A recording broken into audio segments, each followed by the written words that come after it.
Oh, yeah, nice crack of the beer. Welcome back to Season 1, Episode 4 of Weekend's Last Beer. I'm joined tonight with my co-hosts, Dylan and Frankie the Fourth. We have a lot lined up for you tonight. We're going to talk about the U.S. Open reactions. We're going to talk about Dylan's driver fiasco. We're going to talk about places we want to play at for golf. And then we're going to round it out with Father's Day. So Father's Day, talking about Frank's first Father's Day. So before we start, any fathers out there, happy Father's Day. We do appreciate what you do for me. Other than that, how am I host doing tonight? Doing good, man. It was a good day. Great weekend. Dill, how are you doing tonight? Oh, can't complain. Got to play 18 today. I'm a happy little camper. That's good to hear. Let's get right into it. Let's talk about the U.S. Open reaction. So this U.S. Open, we knew it was going to be a trek for people because we predicted that it was going to be the winner was going to have anywhere between, 2 over and 2 under, and the winner had 1 under today. So the trek with the weather, I called that, by the way. I just want to say that. Yes, Frank did. Frank, we made a bet. Frank won that bet. He said the winner would have 1 under. But today and yesterday, we saw the weather just be a menace out there. We saw, it start pouring towards the end of the round yesterday. And then today there was an hour and a half rain delay. And it, as we said, this was a very tough U.S. Open. Just the rough they had and shit like that. It was crazy. So what are your guys' reactions to it? You go, Dale. It was what we said it was going to be. It was going to be tough. We were going to see high scores. We were going to see a lot of people over par. And JJ Spawn pulled it out of his ass, and he got this U.S. Open and with some of those crazy long putts. I think he had a birdie putt. I think it was on 12 or 13. That was like 44 feet long. It was 12. Yeah. 12, yeah, and then he had that one, his last one, that was like 76 feet long. So, kudos to him. Man came out and played. But, man, this course tore up people. We saw my least favorite golfer, Rory, out here breaking tee markers and shit like that. So, now everyone sees why I don't like Rory. And then we also, I don't know, did you guys see the report about Wyndham Clark breaking the lockers? Yeah, dude, he went off. That's broke 7 lockers. Yeah, that's a dick move. Yeah, seriously. Destroy your own shit. Like, break your clubs. I don't really give a shit about that. I've never cared if you break your own shit. Like, yeah, people are gonna be like, wow, okay, but breaking like history, like, come on, and even breaking a tee marker. Like, obviously, it's just a tee marker, but come on. Like, control your emotions a little better. You get paid millions of dollars to play this game. Calm down and take your medicine. I think it was really cool to watch. This was the first U.S. Open since 1913. For JJ, he shot a 40 in the front and then I think a 30 in the back.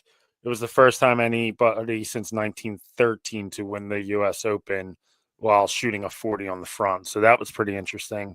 But I think what I did not like about the U.S. Open that sort of took away from the U.S. Open, the main star of the U.S. Open was actually the course. It sort of took out a lot of I think the rough took a lot of like good stories out. Like, when you need to have 8 different spotters on one hole, like in real life, like if you and I played that course and we hit a ball, we wouldn't be able to find probably more than half of our balls every time we shot. And I just think it was like, I don't want to sound like such an like douche or something like that, but like at the same time, it's like, okay, like this rough is just like almost literally impossible. It's like you're basically shooting out of bounds every time if you do not hit the fairway. Yeah. I think the USGA sort of needs to look at this and go, okay, maybe we might be taking this a little too hard. Like, some of these shots were like duffs out of thick rough, but once it got wet, it was like we didn't even know where the ball was going at one point. And it wasn't more about skill, it was more about luck at some points. That's how I feel. I think the USGA definitely needs to look into this and go, hey, like maybe we need to like make some rules about the rough or something like that. Because once that rain came, dude, no one was playing good. I mean, I get it. Everybody else was playing on the same course, but like, what's next? Are you going to be playing in a forest and there's going to be a hole next to you know what I mean? Like, they're going to be just like tougher and tougher holes that are just like legit like impossible. And I think that's what you saw a lot of golfers getting really annoyed with. They're like, okay, I understand this is a huge test and everything, but this course is already hard enough. Like, you have it at I think 14 stubs or 15, right? Like, and they don't even know what's going to happen when it comes out of the rough. And I think that was a little rough for the guys. That was my 2 cents, but at the same time, watching JJ sinks that 67 footer, and then watching him on I think the second hole, he was playing amazing, and then he bogeyed the first hole, and then the second hole he hits the pin and he goes 40 yards back. I was like, dude, this guy can never catch a break. So I was really happy that JJ won. I think he's really hard on himself. You heard the announcers even talk about it. And this guy was actually really thinking about quitting the game, I think, a couple of years ago. And now he's back on top, and it's just really cool to watch him succeed.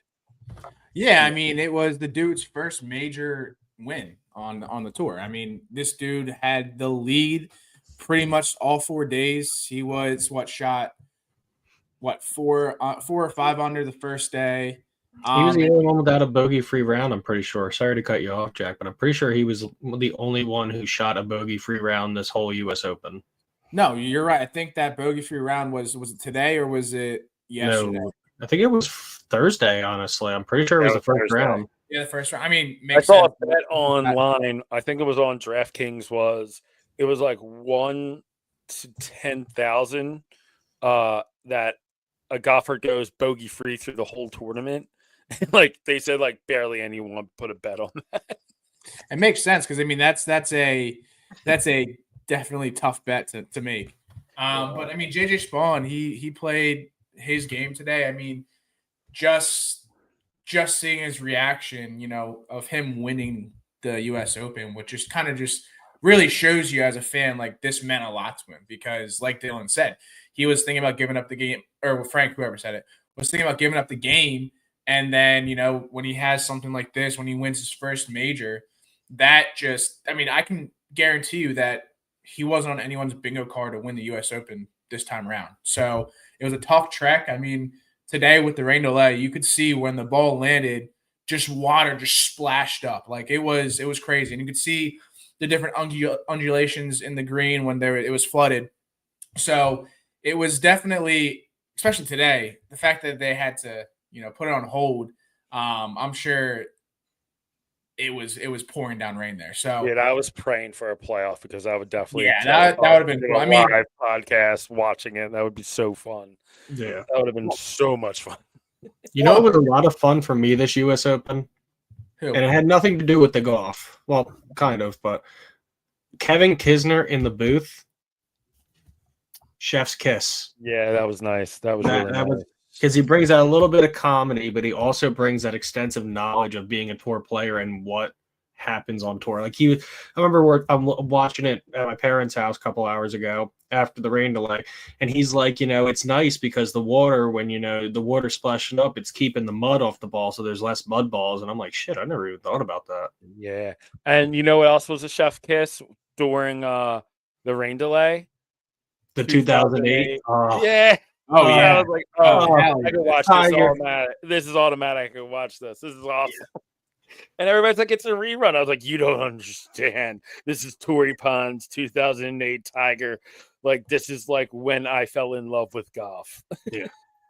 Well, and it was funny because, I mean, obviously we knew it was a rerun, but you saw people on Twitter like, oh my God, Tiger just chipped it in for an eagle. Whoa, what is happening? He's winning the U.S. Open. And people like realize, I mean, obviously, if you were watching, you knew it was a rerun, but it was just funny, people's reactions just to see if people would actually bite on it. So that was cool to see. I mean, yeah, no, it was a great U.S. Open. I mean, The coolest thing was during that 2008 was my wife and I were watching, and she goes, "Wait, how many Eagles did he get? Wait, what?" I was like, "Yeah, he was this good," and she's like, "Oh my God, what's wrong with his knee?" And I was like telling her the backstory of this. And then she was like, "Oh my God, oh my God, this is why you love him." And I'm like, "Yes, this is why I love Tiger. This is like the best Tiger that we'll ever see in our lives. This is the Tiger that we were used to when I was growing up. Like, I wish I knew what I knew now of watching Tiger and then watching that 2008 Torrey Pines. Like, it's like, holy hell, man. Like that chip, and he's just laughing at his caddy. It's just picturesque, man. It's just beautiful. 100%. Yeah, and another thing was pretty funny, though, is looking at all the people's clothes from 2008, and I'm like, oh, God. And even like their clubs and going, oh, God. Mm-hmm. What was Frank, before we hopped on the show, you said there was a hot take you had. What was that? Oh, I think the USGA needs to really do an investigation on like, hey, like about the rough being too high, controlling the game. Like, you don't want this to be a cliche tournament. Like, oh, they're going to make it like impossible. Like sooner or later they'll have to shoot through hoops or something like stupid like that. I'm just saying, like, way off, but like something like that kind of situation. Like, they made it super hard when it's already, you made it at like 14 stubs. Like, I get it, it's the US Open, but that course is already hard enough and you're like tripling down on it. Maybe you could double down, but like 5 inches of rough, and they're not even able to find the ball, and they have to triple check to make sure it's their ball or not. And it's just, you saw a lot of aggravation, like you said earlier, Dylan. Like, guys are breaking like whatever spotters or whatever, and then the locker room scenario, and then you see guys just freaking out on their own caddies. I feel like it always comes back because you look at Spawn and he was always cool and collected, even if he had a bad shot.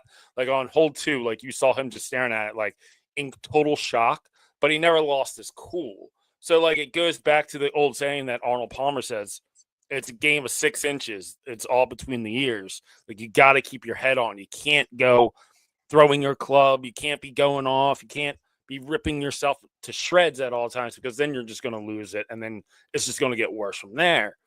Now, I do love that kind of scenario, but at the same time, like I said again, like sometimes these guys were chipping and you didn't even know where the ball was going.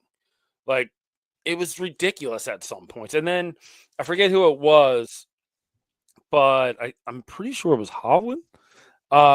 He was asking for relief and the water was literally spewing out of the ground. And they're like, no, you don't get relief there. How do you not get relief when the water is like basically over the grass? Like, shouldn't that be free relief? Is that just me? But I heard even the announcers go, oh, no, he should have gotten relief there. So I'm a little confused by that, too.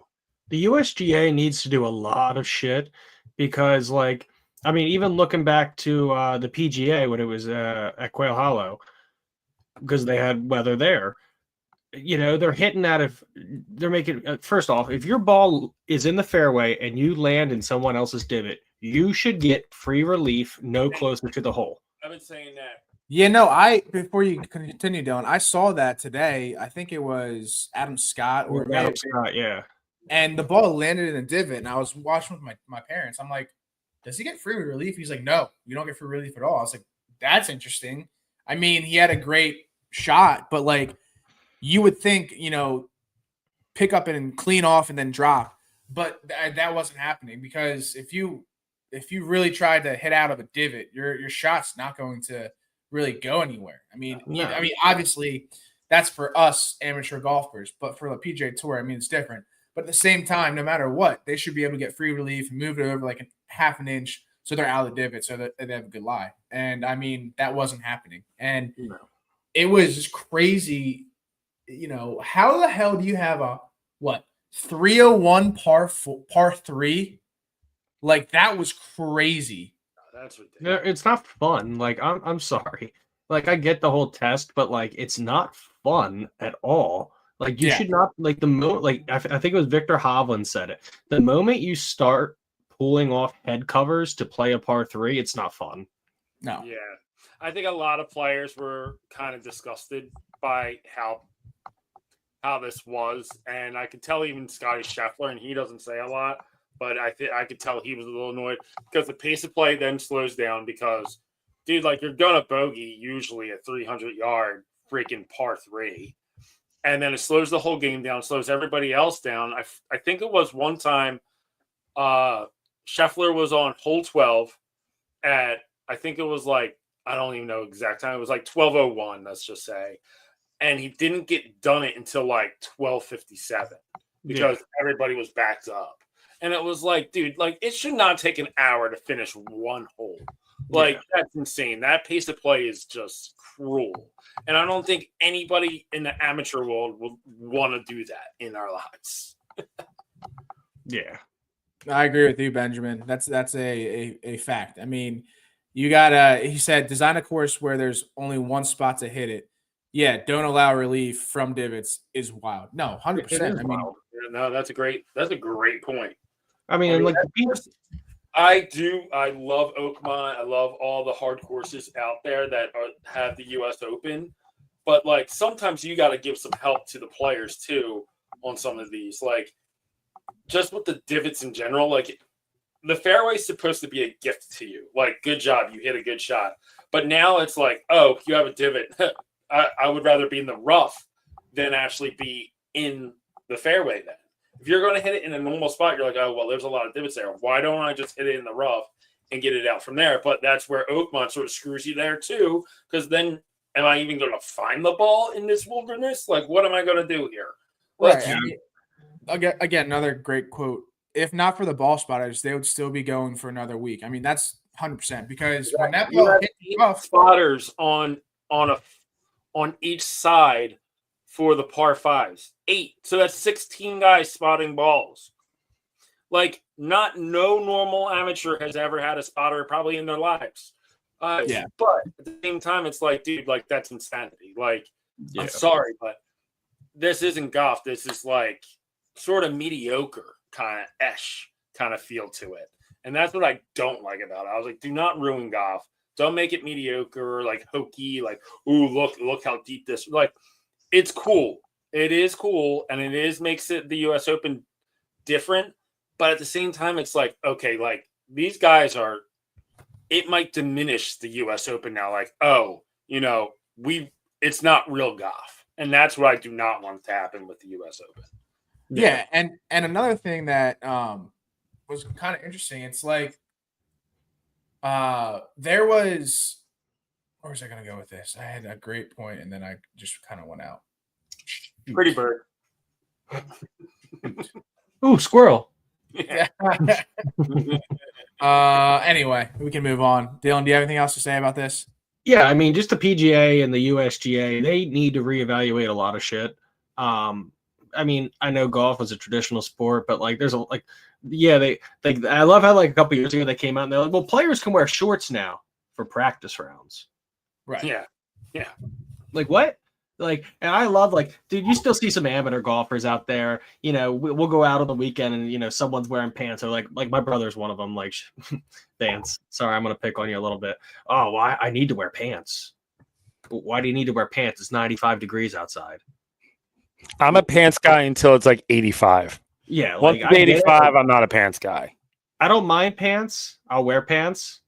But I'm a shorts guy in the summer because it is 95 degrees. I'm gonna sweat. Unless I'm at like a premier golf course, I'll wear pants. Yeah, I mean, it all depends on the situation. But like, that's the thing. Like, even if you're at a premier golf course, if it's 100 degrees outside, you should be wearing shorts. Because I'm sort of in that dilemma right now with French licks. I'm like, do I bring pants or do I bring shorts? But it's gonna be in the middle of July in Indiana. Like, I just chat. Please let me know what I should do. Comment, please, for the love of God.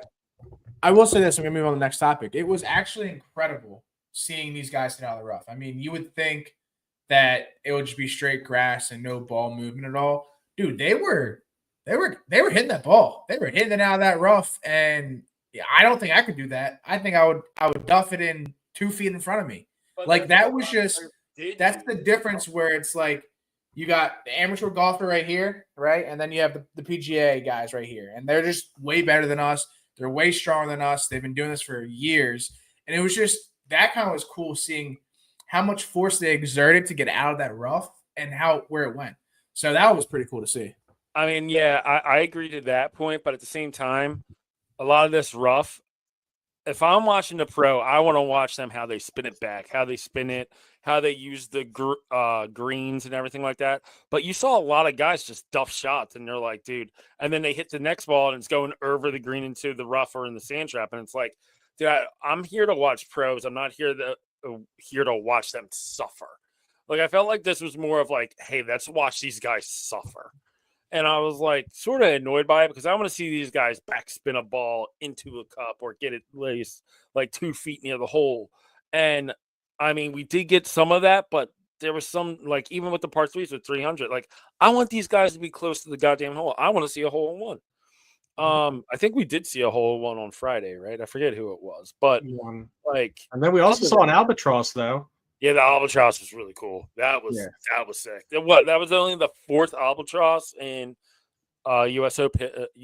Open history, right? Sadly, it was Patrick Reed, but that's another goal. I have a lot of golfers I just don't like. Patrick Reed's another one. He's a cheating scumbag. You don't like him at all.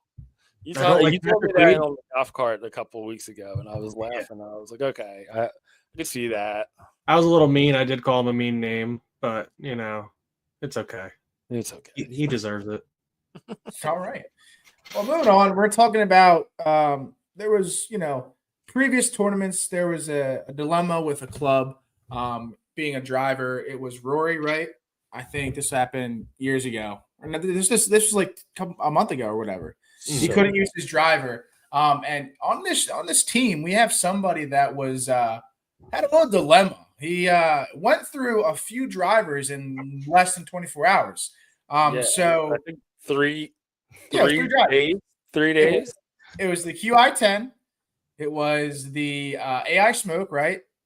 And now it's the Elite. So Dylan, we're talking about you. I'm not sure if you're familiar with that. So explain what your thought process was and why this was a big dilemma. Go. So it's really a simple thing here, Jack. No, I mean, so I had the QI10 for like 2 weeks, and I kept trying to convince myself that I liked the carbon face, and I just didn't. And so I was like, you know what? Let me try something new. So I actually, I had got it from Second Swing, so they had a 30-day play guarantee. So I took it, back, said, hey, I wasn't really feeling it, so I, got my money back for it and went to go try something different. And so I was talking with some people there, and they were like, oh, you should do the Elite. And I'm like, I'm not really looking to spend anything right now, I just want to get what I got for my money. So I went with the AI Smoke. And so I went out and hit it once, and it's not that it wasn't good. It's just at that point, the one I got, I was going to have to reshaft, and I was sitting there and I'm like, maybe I should just spend the extra money and get the Elite. And then I spent the extra money and get the Elite the next day. So it wasn't really like, I guess, a dilemma. It was more of a, not a fiasco, more of a dilemma. Dude, you were texting us nonstop like, oh, I love this. I love the Q10. I love the Q10. I have an AI Smoke now. And we started laughing like, what are you talking about? You just said you were loving this QI10. That was me. That was me trying to convince myself, Frank. That was more for myself than anyone else. You go, oh my God, the AI Smoke. Oh my God, the AI Smoke. I just need to get it shafted and it's next. And then next day I see a picture of the Elite, that what I have now, and I love that club. And I think I talked you up about it. I was like, dude, if you just get the Elite, you'll never think twice. Blah blah blah blah blah. And then all of a sudden I see it, and I was like, did I do that? He goes, yeah, I sort of blaming you, and I'm telling my wife I'm blaming you too. No, I mean, it was a good deal.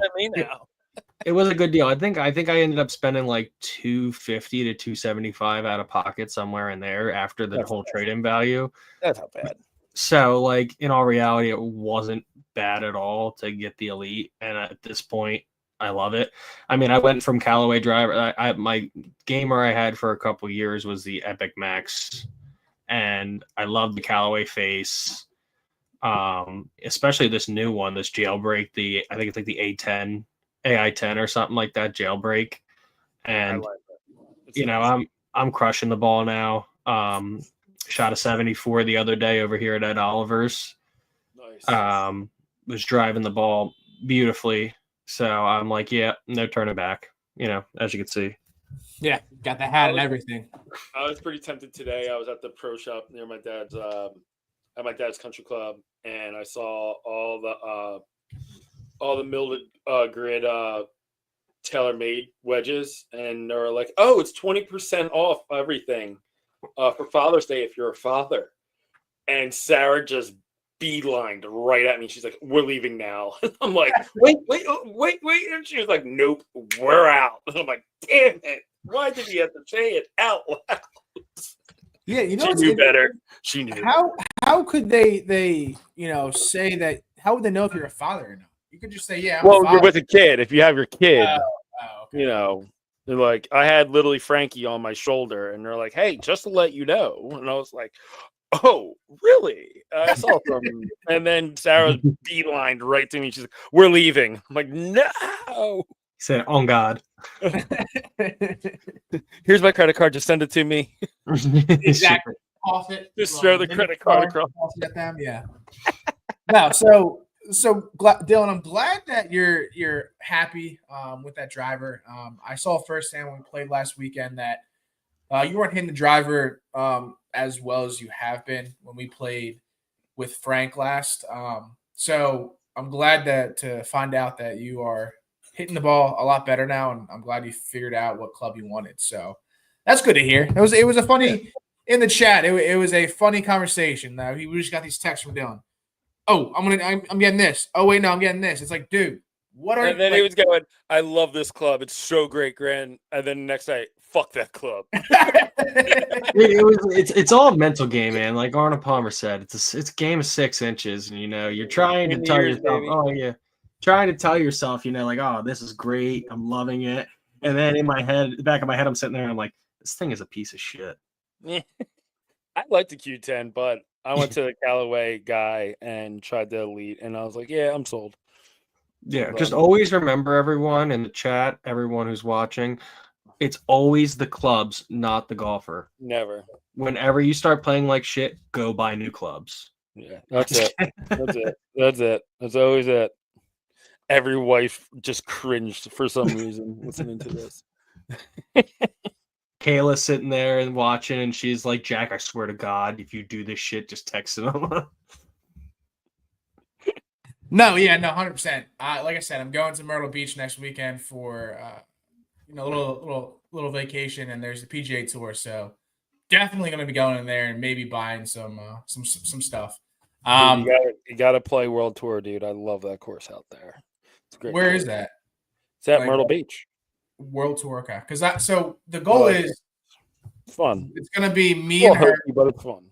It's gonna be me and her, and then she's gonna play a little bit, but like she's not gonna like play the whole 18. She's just gonna be a ride along. So I want to go to a course that I'm making I'm spending a decent amount of money, but I'm also enjoying the course myself. So if anyone in the chat wants to let me know some courses out in Myrtle Beach that I should go and play, because we're going to probably play 2 days there. Ooh. Speaking of Myrtle Beach, let's talk about some golf destinations that we hope to go to. So Dylan or Frank, please talk about that real quick.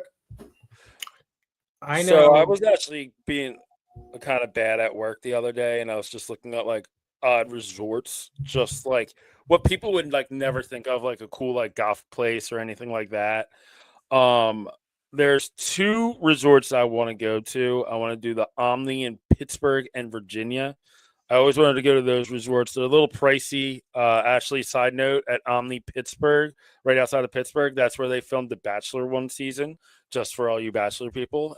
And how I know that? I watch it with my wife. Judge me. Other news, there's another golf course. Actually, my brother-in-law lives in Cooperstown, New York.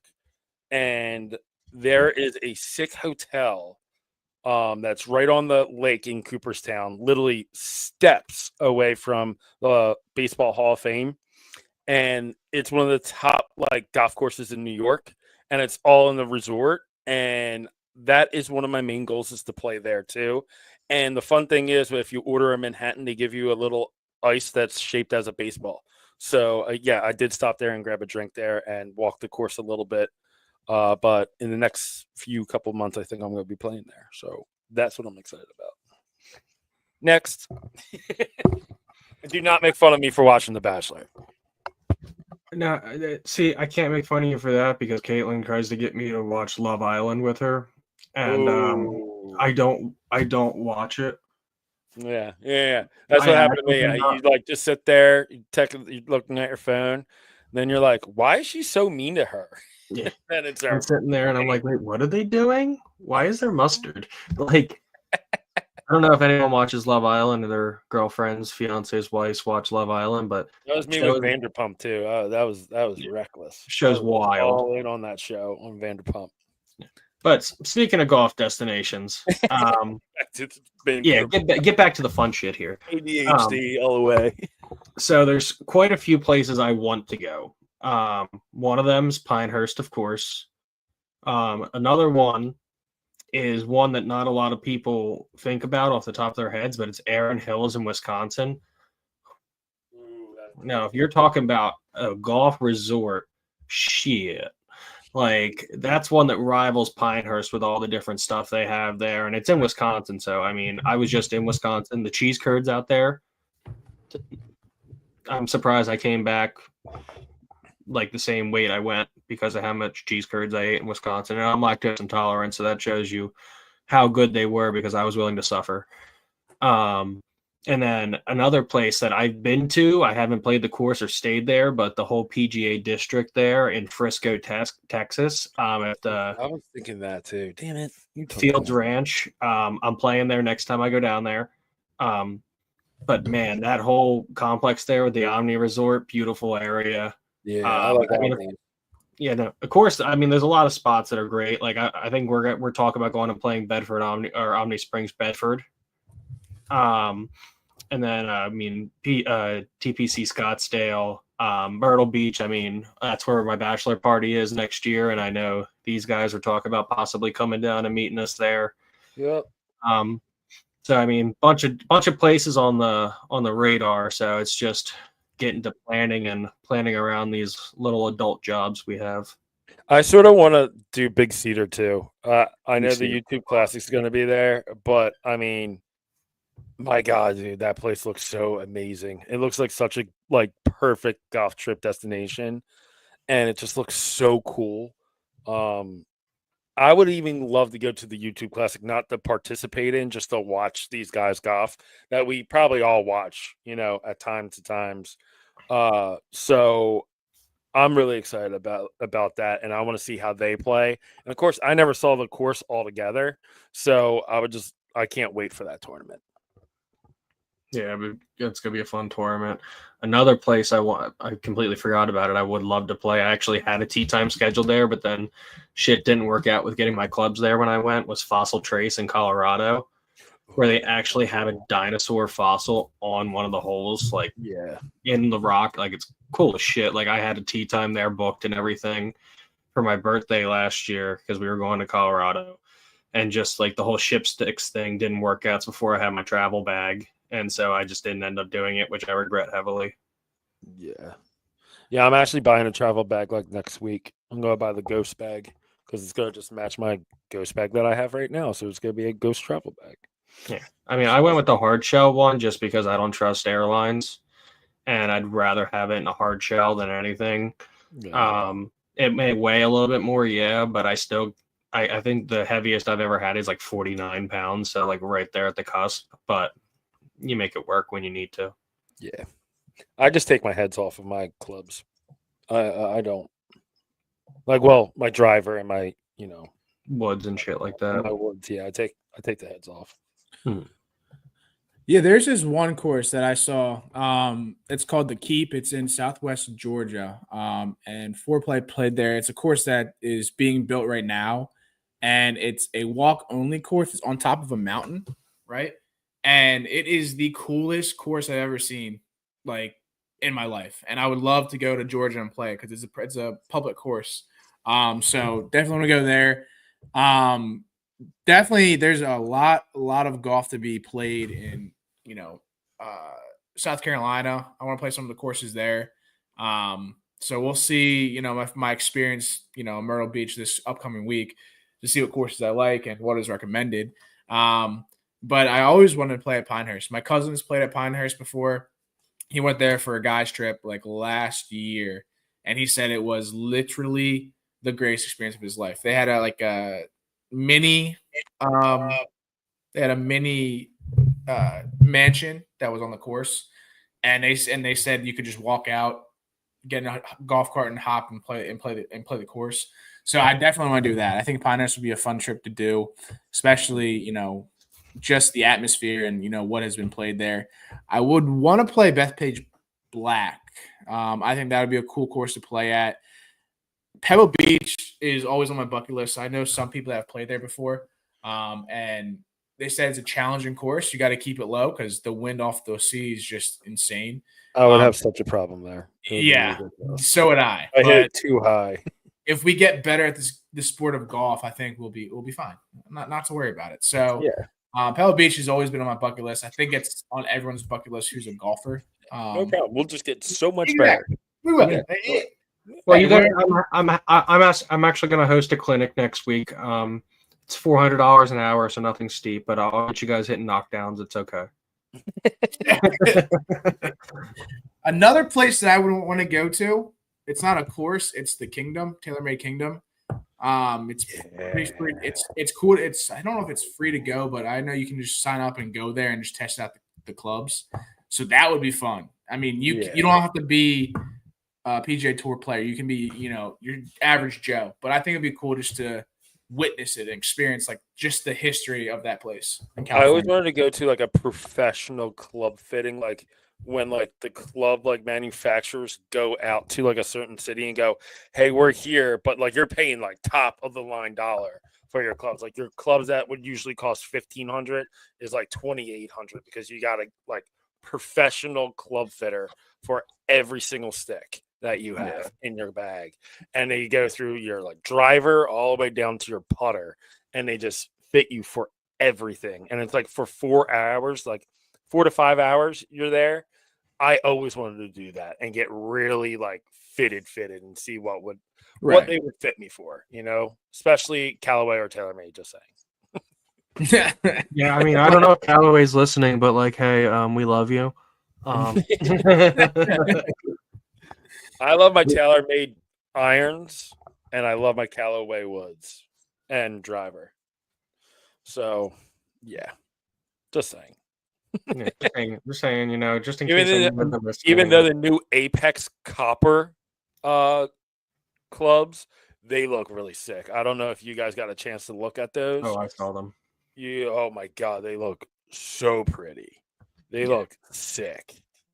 But I feel like they wouldn't last long because you just get one scratch and the copper scrapes right off. So it probably looks pretty for like 10 rounds, and then it starts looking like crap. Yeah. Yeah, no, I'm looking for a driver, so I need help trying to figure out which driver to use. I don't want to have. I know who you should ask. Dylan tried every single freaking arsenal. Yeah, I know. Well, I don't know. I've heard me and Frank say that Elite's pretty terrible, so I wouldn't get one. Yeah, the Elite is the best driver in the game right now, and it's ranked at number one. Because in every golf magazine I have, it's number one. Yeah. I was playing this weekend, and I don't know what happened, but I crushed my drive on, I think it was like the 12th hole. And just after that hole, there was like a little rattling going on. And I don't know if like a piece of it broke, but it just was screwing up my drivers the rest of the round. So I don't know if it's an easy fix or if it's something that I need to like, get a new club for or take it to somebody. Because dude, it sounded awful. Like it was not, a good sound at all. And I didn't hear it snap. Respectfully, Jack, you're beat. You need a new club. New driver. Yeah, that's not a fix at all. You cannot fix that. Yeah, I kind of figured that's kind of what the case scenario is. So, oh well. So, just get a new shoot club. me a call. I'll walk through. I'll walk through all the different clubs that Okay. I've had in the last. And buy a club. I should buy a club, and then after 2 days of using it, or 2 weeks of using it, I should get a different driver. No, usually I limit mine to like 36 hours, and then I get a new one. And there's TSI 3 for me. Okay. yeah, that's a good one. You can't the Titleist drivers actually, like the TSIs that I played with a guy when I was down in Texas month or two ago. He just got the GT3 and he was loving that. So I mean, it all depends on what you like. Like I said, like I like Callaway just because I'm so used to the face and the driver head shape of Callaway. But to each their own. Some people do like the carbon face of the TaylorMade. Some people Nike like Square. Yeah, that's what you should get, the Nike Square. Oh, I haven't seen that. It sounds like a mortar round. Bonk. That's crazy. Yeah, I'll keep you up to date what club I look at and getting. But I like thank you for the recommendation 009M TSI 3. You should go get like a Top Flight or like a Tour Edge or something. Kirkland. That's a whole new set. Well, building up to the rest of the show, we had somebody that we said Happy Father's Day to last episode. So Frank, again, Happy Father's Day. Thank you. This was your first Father's Day. How was it? And how'd you like it? How'd you like being? It was awesome, dude. I mean, I got some really. Sarah got me a really cool gift from Frankie, and I try to get through the book I tried to get through the book today and I lost it. Like I was like crying hysterically because it's just a book, like it's just customizable and it looks like me and it looks like him. And it just talks about like life and how he's going to grow and how I'm going to get old and then he might have to take care of me. And I was like, oh God, it just destroyed me basically. So I was a mess for a solid hour after reading it. And then, but here's the funny story. So I'm going to say in September, I got 2 root canals back on my back molars on my right side. And I guess something happened, like it cracked on last Saturday. Something cracked in one of my teeth. And I was like, oh, that's weird. Like, I got to go to the dentist. So I had a set up dentist appointment for Thursday at like 12 o'clock. And I was like, oh, I can't wait to go, blah, blah, blah. So Wednesday night comes.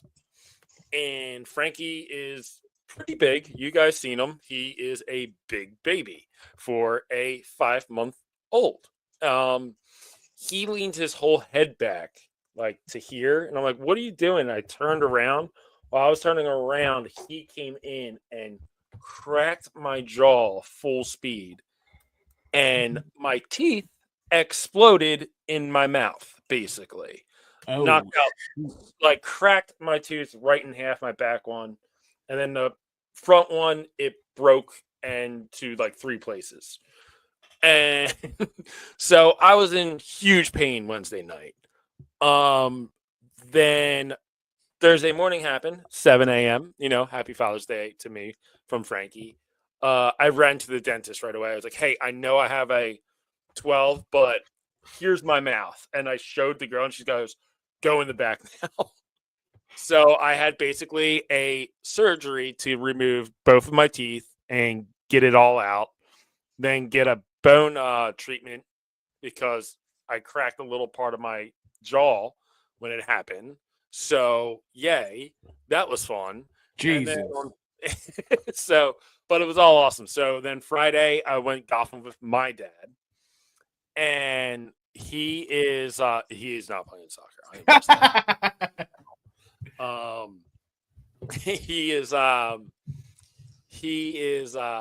I played at Jefferson with my dad and my sister. Really good time. Shot at 83 or 84, something like that. I forget. Couldn't drive at all. I just kept popping every single one up. So maybe I need to get a new driver. But then on Saturday, I actually had my nephew's birthday. He was 2. Yeah, 2 years old. it was really fun. And then it was just like, being dad the whole weekend. And that's probably one of my favorite things to do is being a dad and just hanging out with my son, chilling, just laughing with him and just seeing him grow and everything. And then today I went to my dad's country club. I walked him around the golf course.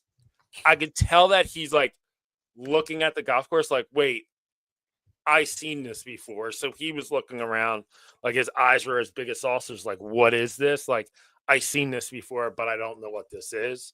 So it was really cool, like watching golfers and him watching actually people like golf. And the funniest thing is whenever someone hit a driver, like even on TV, if he hears a driver go off, he starts giggling. So whenever someone hit a ball like near us and a driver, he would crack up laughing like that was the worst shot in the world kind of laugh. And these people would really feel judged by a 5-month-old. It was like hysterical. So that's either going to be a really good golfer or, or just shit like his dad. One of the two. I wouldn't say that. Yeah. Well, I'm glad you had a good Father's Day. I had a pretty good Father's Day with my dad. We were gonna play golf, but the weather wasn't the greatest, so we just sat and watched the U.S. Open, and that just is the best feeling ever. Just sitting on the couch, just watching the U.S. Open with your dad. So that was pretty cool. I'm glad we got to spend time, and then in 2 weeks, the 29th, we're doing our Father's Day golf outing. So, nice. We'll be doing that. Me, my brother, and my mom will be playing with him. So that's kind of how my Father's Day went. That's sick. Yeah, dude. I did not know what to expect for Father's Day, but dude, I was just getting love everywhere from my wife. Got me actually one of the watches that I really wanted. And I completely forgot that I told her like how bad I wanted this watch. So she got me this watch and I was like blown away that she got it for me. But like even like my friends calling me, like reaching out, like even some of the like dads who are dads already, they reached out like, dude, happy first. Like, isn't it so weird? And you're like, yeah, it is kind of weird. Like, because people are like, happy Father's Day, and they're looking at you and you're like, oh shit, that's me. Oh, thank you. Thank you so much. Like, I forgot. Yeah, I'm a dad. Hi. Like, no, that's like, that has to be like a surreal moment because, yeah, because I was never called dad before, No, and you're used to your buddies like texting you on your birthday, like happy birthday, and then on Father's Day when it's like happy Father's Day, it's like what?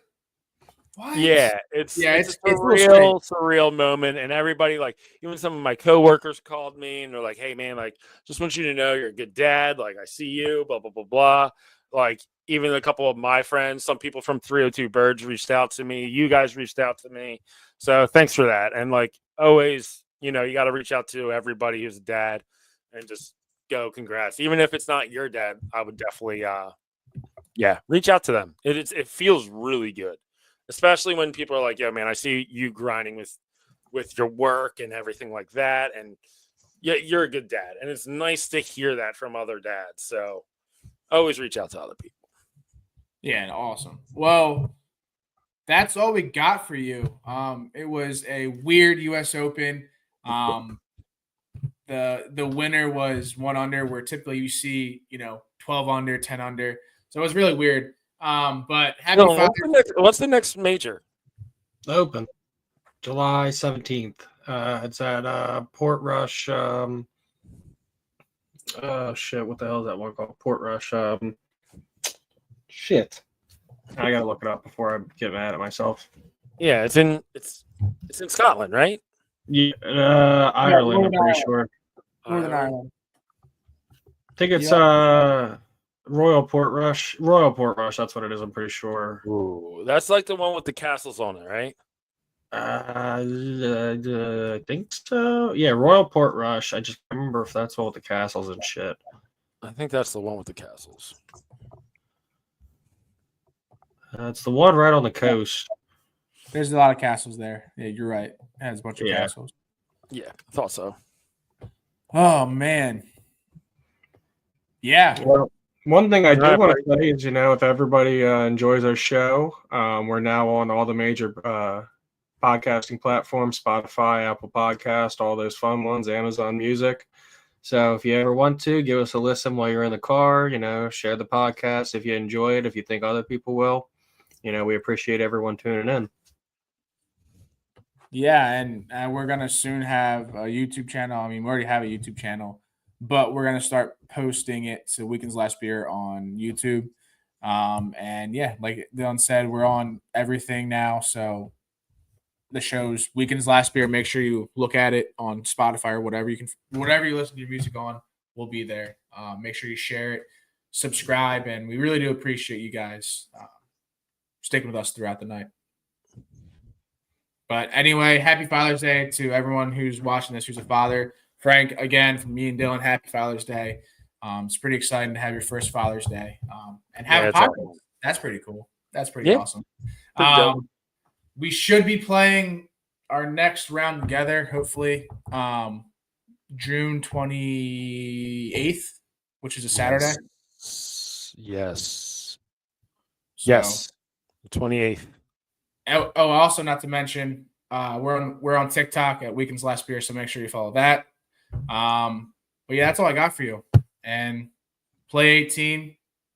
Don't let her know. Have a good night, guys.